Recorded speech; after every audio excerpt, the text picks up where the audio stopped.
Вы смотрите «Актуальное интервью», в студии Надежда Саханская. Здравствуйте. С 1 января этого года в Якутии повысились тарифы по взносам на капремонт. Повышение для жилых помещений составит около 10%, для остальных – 20%. Сколько теперь будем оплачивать за капремонт? Поговорим об этом и не только с гостем студии Федором Лукиным, главным инженером Фонда капитального ремонта многоквартирных домов Республики Саха. Федор Николаевич, здравствуйте. Здравствуйте.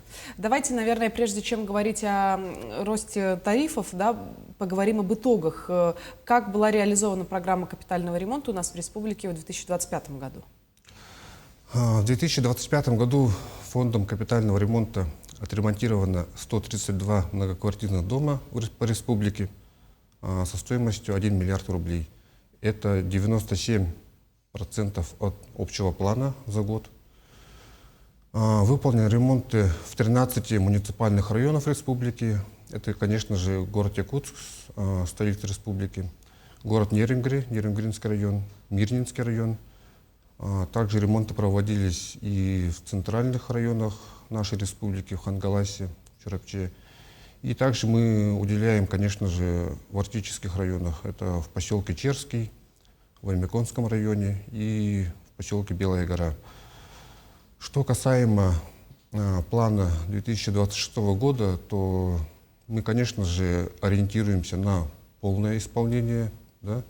Но в связи, к сожалению, с дефицитом мы планируем в текущем году отремонтировать не менее чем 200 домов. Ну, конечно, сейчас ведутся ремонтные работы, проводятся именно в теплое время года, в летний период. Да?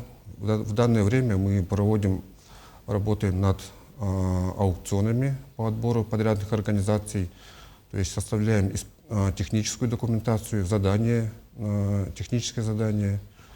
Все это согласовывается уже мы готовимся именно вот, чтобы были готовы не отступать, чтобы от сроков, от графиков. И работаем в полную силу сейчас. Ну, конечно, есть сложности, да. Вот вкратце расскажу, что капитальный ремонт, он отличается от нового строительства. Он более специфичен и, можно сказать, даже по-своему сложен. Вот новое строительство, да, вот в капитальном ремонте именно это работа с гражданами. То есть в среднем в одном многоквартирном доме проживает 80 квартир, 100 квартир, может быть, да.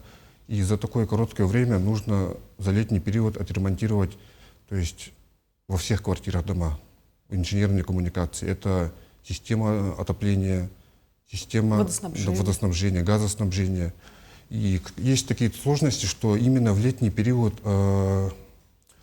жители могут не быть в квартирах. Люди уезжают в отпуска, люди находятся многие на даче. Но и тем не менее фонд капремонта старается, мы пытаемся всеми силами согласовать графики, время, дату начала, не начала, а начало и продолжение работ, связаться с собственниками. Также мы очень плотно работаем с управляющими компаниями в части предоставления доступа, да. И, конечно же, в целом, да, мы 100% выполняем ремонт. Если мы, допустим, зашли в определенный дом, и к осени мы уже выходим со стопроцентной реализацией дома. Что касаемо арктических, это по городу Якутску еще более-менее нормально, да, по части доступа, и в Нерюнгри тоже. Но есть также арктические районы, которые я ранее упомянул. Там сложность в том, что люди там, многие вообще даже не проживают, они уже, многие уехали.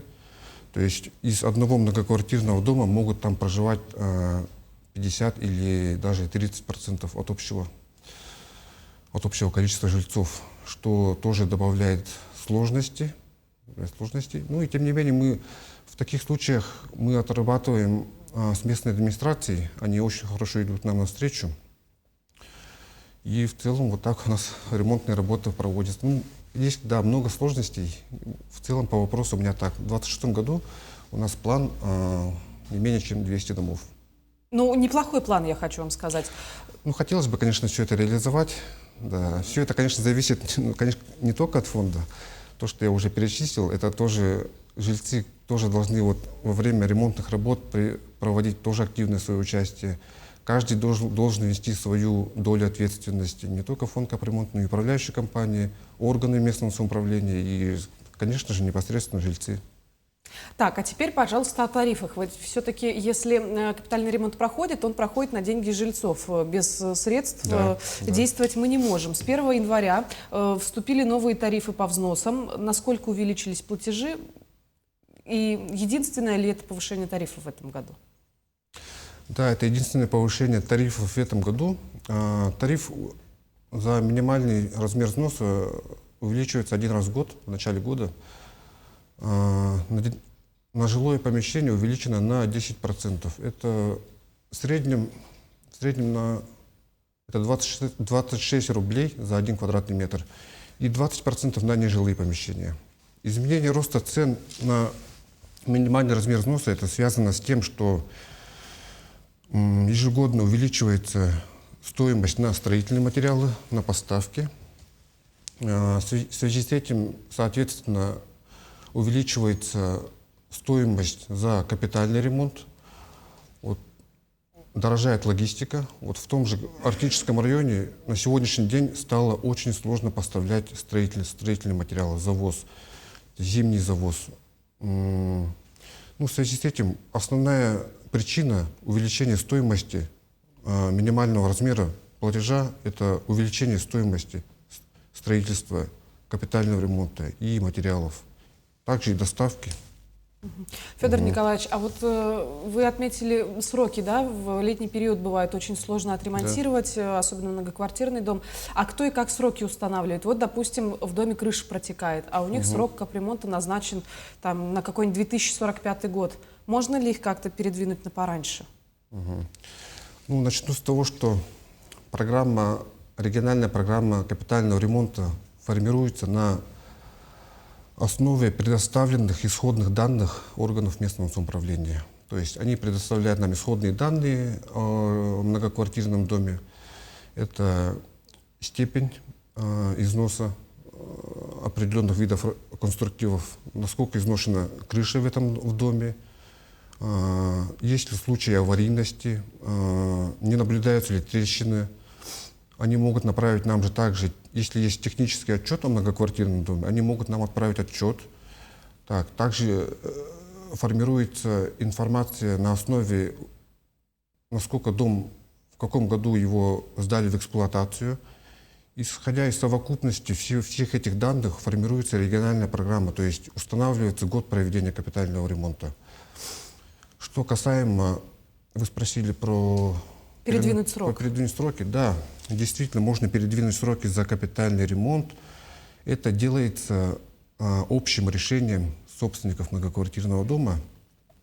То есть собственники должны принять решение, чтобы, ну, условно скажем, сказали 45-й год, передвинуть на 27-й год. Да? Да, действительно можно передвинуть сроки протоколом общего собрания, и это делается путем увеличения размера минимального взноса за капитальный ремонт. То есть жители передвинули на 27 год, да, условно скажем, вот течет крыша, увеличили взносы и, ну, увеличатся взносы ежемесячные. Ну, будет, условно скажем, вместо 26 рублей будет 27 теперь, да, ежемесячный платеж. Да, есть такие, допустим, примеры аналогичной работы есть. Это вот вы не зря отметили про крышу. Да, крыша — это самый проблемный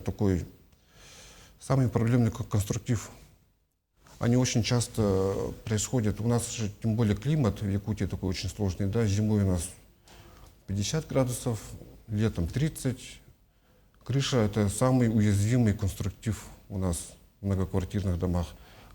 Будь это плоская крыша, да, там рулонная, там она прям может там рваться прям как бумага, да? Либо это скатная крыша, допустим, да, из профлиста, который вот приходит очень быстрому износу. Ну, если делаем ремонт, снова возвращаемся к вопросу денег. Есть ведь и неплательщики, которые тормозят весь этот процесс. Как боретесь с должниками? Так, ну, В адрес фонда, то есть в адрес собственников мы ежегодно направляем в среднем 20 тысяч претензий, да, 20 тысяч претензий. Неуплата за капитальный ремонт может повлечь собственникам это начисление пений, да, также отказ от получения субсидии на жилищно-коммунальные хозяйства. Также есть проблема с продажей недвижимости и иные случаи, да. Но фонд, в свою очередь, да, он проводит, чтобы не допустить таких случаев, да, вот, досудебных там, пеней, фонд проводит информационно-разъяснительную работу с населением, да. Вот ежегодно фонд проводит акцию «Прощенные дни», где жители могут оплатить накопленные долги без учета пеней. И в целом вся информация также размещается на сайте фонда капитального ремонта. Да. Уведомления на просрочки также доводятся по почте до граждан. То есть фонд проводит всю работу разъяснительную для того, чтобы не допускать таких случаев подобных. Скажите, а прощенные дни – это единственная мера поддержки для населения или есть какие-то еще? Нет, еще есть. Есть еще также договор. Допустим, возникла большая задолженность, да? Человек не платил там 4-5 лет там, за взносы. Он может обратиться в фонд, да, и заключить с фондом договор реструктуризации. И с помощью этому договору заключенному фонд может вычесть пени накопленные и принять платеж без учета пеней. Также житель может обратиться или в фонд капремонта, подойти, там всю информацию сотрудники фонда детально все разъяснят, как уйти от пеней, что делать. И иные вопросы возникшие, вы можете к нам обратиться, мы все очень детально проконсультируем. Отлично. Федор Николаевич, ну что ж, большое спасибо, что нашли для нас сегодня время, разъяснили важную и нужную, что немаловажную информацию. По возможности приходите к нам еще. Спасибо. Напомню, вы смотрели «Актуальное интервью». До встречи в эфире.